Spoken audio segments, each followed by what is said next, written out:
दोस्तों, आज हम 2024 में आई एक ऐसी मूवी को एक्सप्लेन करने वाले हैं जिसमें भरपूर एक्शन भी है और एडवेंचर भी। यह मूवी जानवरों का शिकार करने वाले शिकारियों की है जिन्हें सबक सिखाने के लिए आता है हमारा मेन हीरो। क्या शिकार का यह खेल हमारा हीरो खत्म कर पाएगा या नहीं? आइए बिना टाइम वेस्ट किए मूवी को शुरू करते हैं। दोस्तों, कहानी की शुरुआत होती है रशिया के एक प्रिजन वैन को दिखाते हुए। इस वैन को फ्यूल करवाने के लिए एक गैस स्टेशन पर रोका जाता है और इसी बीच कुछ कैदियों को वॉशरूम जाने के लिए छूट दी जाती है, लेकिन अफसर चेक करते हैं तो इन्हें कैदी कम दिखाई देता है। जल्द ही तलाश करने पर वॉशरूम के बैक साइड पर इन्हें वह कैदी मिल जाता है और यही होता है हमारा मेन कैरेक्टर, जिसका नाम था क्रेवन। इसके बाद सभी कैदियों को जेल में ले जाकर उन्हें सेल्स में डाल दिया जाता है। अगले दिन जब क्रेवन एक्सरसाइज कर रहा होता है तो कैदी उसे परेशान करने लगते हैं और क्रेवन भी अपना दमदार रूप दिखाकर इन्हें अच्छे से सबक सिखाता है। मारपीट की वजह से क्रेवन को यहाँ के टेरिटरी मैनेजर के सामने पेश किया जाता है, जिसका नाम है साइमन। साइमन क्रेवन से कहता है कि ये जेल तुझे जरूर सुधार देगी,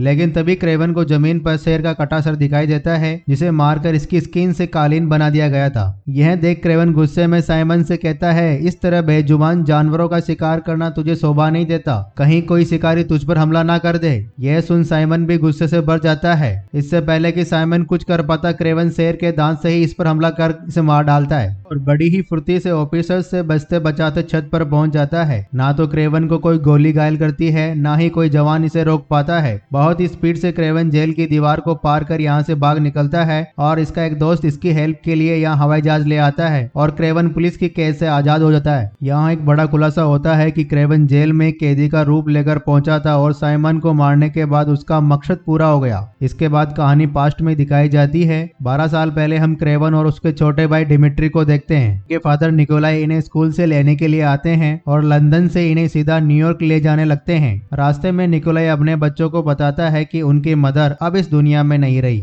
दरअसल काफी समय से क्रेवन की मॉम की मेंटल हेल्थ अनस्टेबल हो गई थी और फिर इनकी डेथ हो गई। इस पर क्रेवन कहता है कि अगर आपने बिजनेस से ज्यादा फैमिली पर ध्यान दिया होता तो ये सब नहीं होता। यह सुन निकोलाई कहता है कि मौत को कोई नहीं रोक सकता। यहाँ हमें पता चलता है कि निकोलाई एक बहुत कामयाब शिकारी है और आज ये अपने बच्चों को भी शिकार पर ले जा रहा है। इसके बाद कहानी शिफ्ट होती है कैलिप्सो नाम की लड़की पर, जिसकी नानी एक टेरो कार्ड रीडर थी और कैलिप्सो भी इनकी तरह बनना चाहती थी। यहाँ कैलिप्सो की नानी कैलिप्सो को एक पुराना नुस्खा देती है जो पीढ़ी दर पीढ़ी आगे दिया जा रहा था। इससे कितना भी गहरा जख्म भरा जा सकता था और इस नुस्खे में इंसान की जान बचाने तक की पावर थी। इधर हम निकोलाई को देखते हैं जो एक जार शेर का शिकार करने के लिए अपने बच्चों को लाया था, लेकिन शेर न दिखाई देने की वजह से यह एक हिरण को मार देता है। रात को ये लोग यहीं पर टेंट लगाते हैं और डिमिट्री क्रेवन को मिमिक्री करके दिखाता है। डिमिट्री के पास ये पावर थी कि वह किसी की भी आवाज निकाल सकता था। अगले दिन निकोलाई के पास एलेक्सी नाम का एक शिकारी आता है और कहता है कि मैं आपको काफी समय से जानता हूं और आपके साथ पार्टनरशिप करना चाहता हूं, लेकिन निकोलाई इसकी काफी इंसल्ट करता है और पार्टनरशिप करने से इनकार कर देता है। यह सब सुन एलेक्सी भी गुस्से में यहाँ से चला जाता है। इधर क्रेवन और डिमिट्री शिकार की खोज में काफी दूर आ जाते हैं। कुछ ही देर में इनके सामने एक ताकतवर खूंखार शेर आकर खड़ा हो जाता है। क्रेवन डिमिट्री की जान बचाने के लिए खुद आगे आकर इसको शूट करने वाला होता है, तभी ये शेर क्रेवन पर हमला कर देता है और इसका कंधा बहुत ज्यादा जख्मी कर देता है। क्रेवन और डिमिट्री की आवाज सुनकर निकोलाई भी अपने साथियों के साथ यहाँ आ जाता है और क्रेवन को बचाने के लिए शेर पर 2-3 शूट करता है, लेकिन शेर पर इसका कोई असर नहीं होता और फिर यह शेर क्रेवन की बॉडी को घसीटता हुआ यहाँ से दूर लेकर चला गया। यहीं पर कैलिप्सो भी अपने पेरेंट्स के साथ जानवरों को देखने के लिए आई हुई थी। जब ये क्रेवन को जख्मी हालत में देखती है तो तुरंत उसके पास पहुंच जाती है और इसको ठीक करने के लिए वो खास नुस्खा जो इसके नानी ने दिया था वो इसे पिला देती है। यहाँ खुलासा होता है कि जाते वक्त शेर के खून की एक बूंद क्रेवन के शरीर में पहुंच चुकी है और इधर ये नुस्खा भी अपना काम करता है। इन दोनों से क्रेवन को शेर जैसी ताकत और फुर्ती मिल जाती है। इसके बाद क्रेवन को हॉस्पिटल में लेकर जाया जाता है, जहां इसकी कंडीशन देखकर डॉक्टर को लगने लगता है कि अब ये नहीं बचेगा, लेकिन कुछ ही देर में क्रेवन को होश आ गया और ये बहुत ही जल्दी रिकवर होने लगा। निकोलाई क्रेवन को लेकर अपने घर आ गया और यहाँ हम दीवार पर उसी शेर का सर लगा दिखाते हैं जिसने क्रेवन को नुकसान पहुंचाया था। निकोलाई कहता है कि तुम्हें पढ़ाई छोड़कर मेरे शिकार को हैंडल करना चाहिए क्योंकि तुम्हें ही इसे संभालना है। लेकिन क्रेवन को जानवरों को मारना पसंद नहीं था, इसलिए यह घर छोड़कर जाने का फैसला करता है। क्रेवन जब रात के सन्नाटे में अपना सामान लेकर घर से जा रहा था, तभी डेमेट्री इसके सामने आ खड़ा होता है और कहता है कि अगर तुम भी मुझे छोड़कर चले गए तो मैं पूरी तरह से अकेला रह जाऊंगा। मॉम भी हमसे दूर हो गई है, फादर मुझे ना प्यार करते हैं और ना ही मेरी इज्जत, तुम ही मेरे सबसे करीब हो। यह सब सुनने के बाद भी क्रेवन अपना फैसला नहीं बदलता और डिमिट्री को समझाते हुए कहता है कि अगर मैं यहाँ रुका तो फादर मुझे भी अपनी तरह शिकारी बना देंगे। यह कहकर क्रेवन यहाँ से चला जाता है और पानी के जहाज पर सवार होकर रूस की तरफ निकल जाता है। बीच रास्ते में क्रेवन के सामने कई सारे बाइसन बेल आ जाते हैं जो तेजी से इसकी तरफ भाग रहे थे, लेकिन एक बेल क्रेवन को प्रोटेक्ट करने के लिए इसके सामने दीवार बनकर खड़ा हो जाता है क्योंकि इस बाइसन को क्रेवन की आंखों में एक राजा दिखाई दे रहा था, इसलिए यह क्रेवन की मदद करता है और क्रेवन यहाँ से सही सलामत बचकर अपने उसी घर में आता है जहाँ इसकी मॉम अपने दोनों बच्चों के साथ एंजॉय करने के लिए आती थी। क्रेवन ने अपनी मॉम और डिमिट्री के साथ यहाँ काफी अच्छा वक्त गुजारा था, इसलिए अब यही रहने का फैसला करता है। रात को जब क्रेवन को भूख लगती है तो ये शिकार करने के लिए निकल जाता है और यहाँ हमें क्रेवन की असल ताकत दिखाई जाती है। क्रेवन बिल्कुल शेर की तरह ही बिहेव कर रहा था, भागना, दौड़ना, फुर्ती, हर चीज किसी शेर जैसी थी और यह सब शेर के खून और उस नुस्खे की वजह से हुआ था। इसी बीच क्रेवन को गोली चलने की आवाज सुनाई देती है। क्रेवन जल्दी से पेड़ पर चढ़कर देखता है कि कुछ शिकारी बाइसन को बेरहमी से शूट कर रहे हैं। यह देख क्रेवन जल्दी से बाइसन को बचाने के लिए यहाँ पहुँचता है, लेकिन तब तक उन शिकारियों ने काफी सारे बाइसन को मार दिया था और इनके सींग भी काट दिए। क्रेवन इन दो शिकारियों को यहाँ से जाने के लिए कहता है, जिस पर ये जाने के बजाय हंसने लगते हैं और फिर क्रेवन इन दोनों को मार देता है और कहानी शिफ्ट होती है प्रेजेंट में, जहां क्रेवन फिर से इसी जंगल वाले घर में वापस आ गया है। यहाँ रहते हुए क्रेवन को करीब 12 साल हो गए हैं। जंगल और जंगली जानवर ही अब इसका परिवार बन चुके थे, लेकिन तभी इसे शिकारी की आवाज सुनाई देती है और फिर से निकल पड़ता है जानवरों को प्रोटेक्ट करने के लिए। क्रेवन देखता है कि कुछ शिकारी बाइसन के सिंगों को काट कर ले जा रहे थे। क्रेवन इन्हें रोकने की कोशिश करता है, लेकिन यह लोग गाड़ी को स्टार्ट कर आगे ले जाते हैं, लेकिन क्रेवन भी कहाँ रुकने वाला था। यह बड़ी ही फुर्ती से गाड़ी के पास पहुंच जाता है और एक एक करके सभी शिकारियों पर हमला करता है। क्रेवन इन लोगों को बड़ी बेरहमी से मौत की नींद सुला देता है और कुछ ही मिनट में सबको मार कर चैन की सांस लेता है, लेकिन चुपके से इनका मेन बंदा यहाँ से निकलकर अपने ठिकाने पर पहुंच जाता है जहाँ पहले से क्रेवन उसका इंतजार कर रहा था। क्रेवन इससे कहता है कि तेरे ग्रुप में तेरी कोई इज्जत ही नहीं है, बल्कि तेरे बॉस ने तो तेरा नाम इस नोटबुक में भी नहीं लिखा है। लेकिन तभी क्रेवन को इस किताब में इस आदमी का नाम दिख जाता है जो इसे एजे हंटर रिप्रेजेंट कर रहा था, इसलिए क्रेवन इसे तुरंत मार देता है। अब यही हंटर्स क्रेवन का मकसद बन गए थे, जिन्हें क्रेवन जल्द से जल्द मारकर जानवरों को बचाना चाहता था। इसी बीच हमें कैलिप्सो दिखाई जाती है जिसकी माँ की आज डेथ हो गई थी। अपनी माँ को खोने के बाद कैलिप्सो काफी ज्यादा दुखी होती है। तभी क्रेवन कैलिप्सो से मिलने आता है और इसे कार्ड और वही कांच की बोतल देता है, साथ ही उस इंसिडेंट की याद भी दिलाता है जब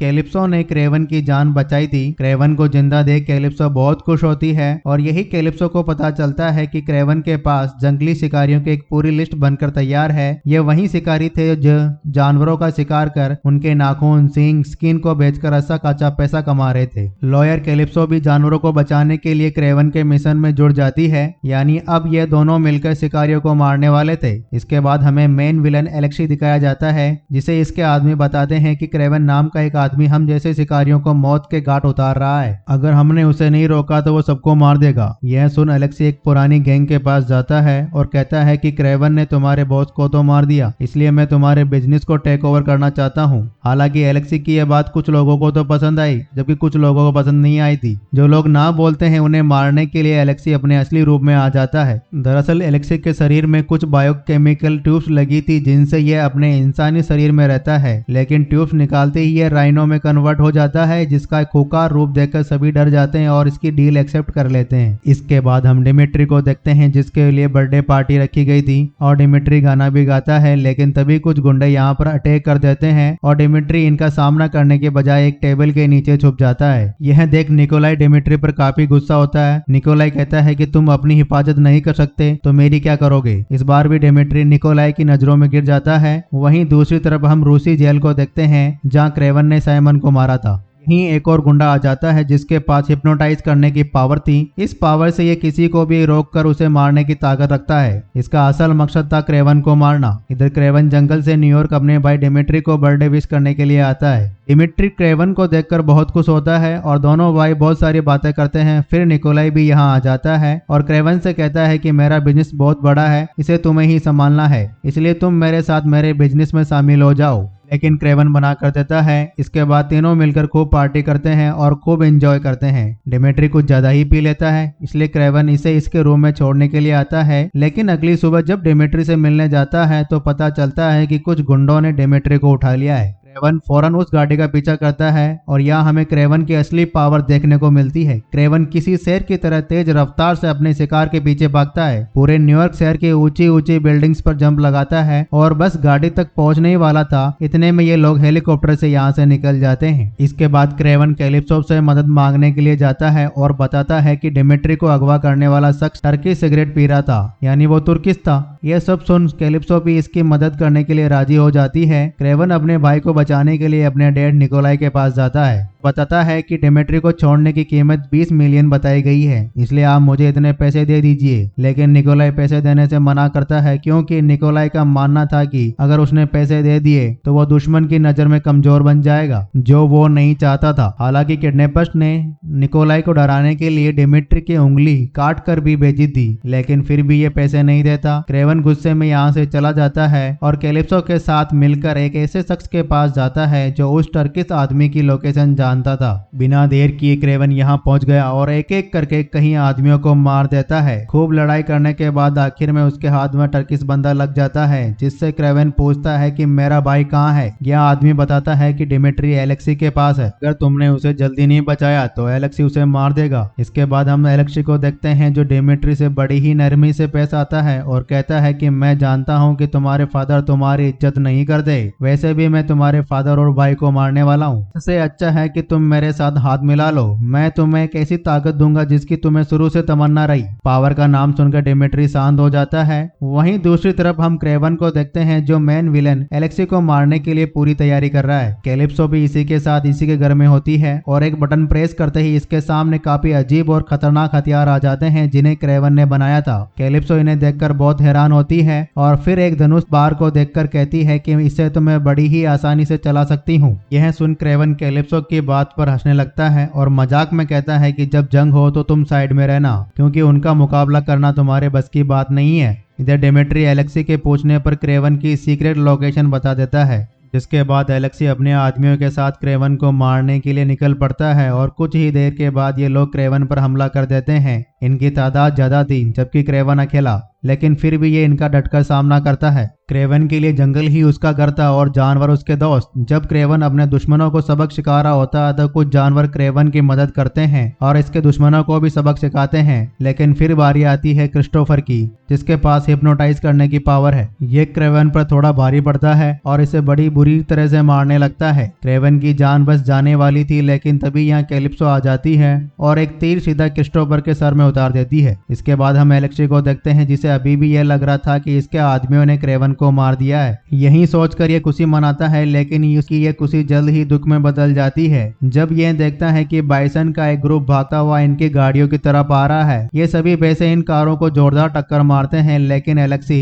इस टक्कर से पहले ही अपनी ट्यूब्स खोलकर एक राइनो यानी गेंडे में कन्वर्ट हो जाता है। इसी बीच क्रेवन भी यहाँ आ जाता है और फिर शुरू होती है असली जंग, जहाँ क्रेवन एलेक्सी को मारने के लिए अपने कई हथियार और पावर इस्तेमाल करता है, लेकिन कोई फायदा नहीं होता क्योंकि एलेक्सी की मोटी चमड़ी और गेंडे जैसी ताकत के सामने इसके हथियार बेजान नजर आ रहे थे। लेकिन फिर भी क्रेवन हार नहीं मानता और किसी भी तरह एलेक्सी को मारने की कोशिश करता है, लेकिन एलेक्सी हार मानने को राजी नहीं था और हम देखते हैं क्रेवन भी अब एलेक्सी की ताकत के सामने कमजोर पड़ रहा है और इसी का फायदा उठाकर एलेक्सी पूरी बस उठाकर क्रेवन के ऊपर फेंक देता है। लेकिन शेर की फुर्ती रखने वाला क्रेवन नीचे से निकलकर एलेक्सी के पेट में एक रोड डाल देता है। ये पेट की वही जगह थी जहाँ एलेक्सी अपनी ट्यूब से इंसर्ट करता था, इसलिए इसकी पावर थोड़ी कम हो जाती है, पर यह पूरी तरह से निडाल नहीं होता। इसे खत्म करने के लिए क्रेवन अपने दोस्तों यानी भैंसों को वापस बुला लेता है और भैंसे आकर एलेक्सी को जोरदार टक्कर मारते हैं, इसे बहुत ज्यादा जख्मी कर देते हैं, इस पर चढ़ चढ़कर इसकी हड्डियों का चूरा बना देते हैं। मरते वक्त एलेक्सी क्रेवन से कहता है कि तुम्हें नहीं पता है कि इस पूरे खेल का मास्टरमाइंड कौन है। और फिर हम यहाँ डेमेट्री को देखते हैं जो हाथ में गन पकड़े हुए था।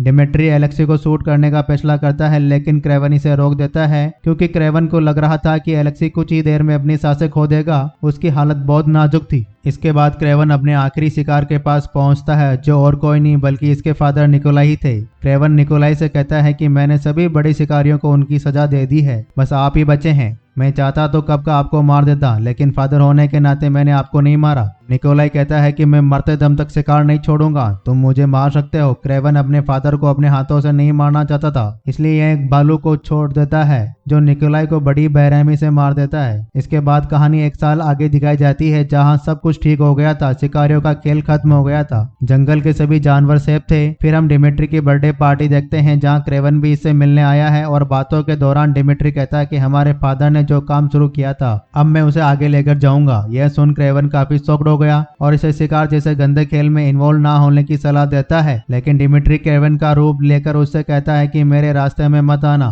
दरअसल ये रूप बदलने की पावर एलेक्सी ने इसे दी थी, जो खुद हमेशा पावर के पीछे लगा रहता है और इसी पावर की वजह से उसने खुद को भी एक गेंडे का लुक दे दिया था। डिमिट्री के पास आवाज बदलने की तो कला थी ही, अब एलेक्सी की मदद से इसे किसी का भी रूप लेने की पावर मिल चुकी थी। डिमिट्री अब अपने फादर का बिजनेस संभालने का फैसला करता है, यानी क्रेवन का एक नया दुश्मन और एक नया शिकारी आ चुका था। निकोलाई ने क्रेवन के लिए एक जैकेट और एक लेटर छोड़ा था जिसमें क्रेवन को मैसेज देता है कि शिकारी कभी शिकार करना नहीं भूलता, तुम जानते हो तुम्हें किसका शिकार करना है। यानी नेक्स्ट शिकारी था डिमिट्री, जिसे मारने के लिए क्रेवन तैयार था। और इसी के साथ यह मूवी खत्म हो जाती है। तो दोस्तों कैसी लगी आपको यह धमाकेदार मूवी, कमेंट सेक्शन में लिखकर जरूर बताइए। अगर वीडियो अच्छी लगी हो तो इसे लाइक और अपने दोस्तों के साथ शेयर जरूर करें। साथ ही हमारे चैनल पर नए हैं तो सब्सक्राइब करना ना भूलें। ऐसी ही नॉलेज वीडियोस पाने के लिए मिलते हैं अगली वीडियो में। तब तक के लिए बाय एंड टेक केयर।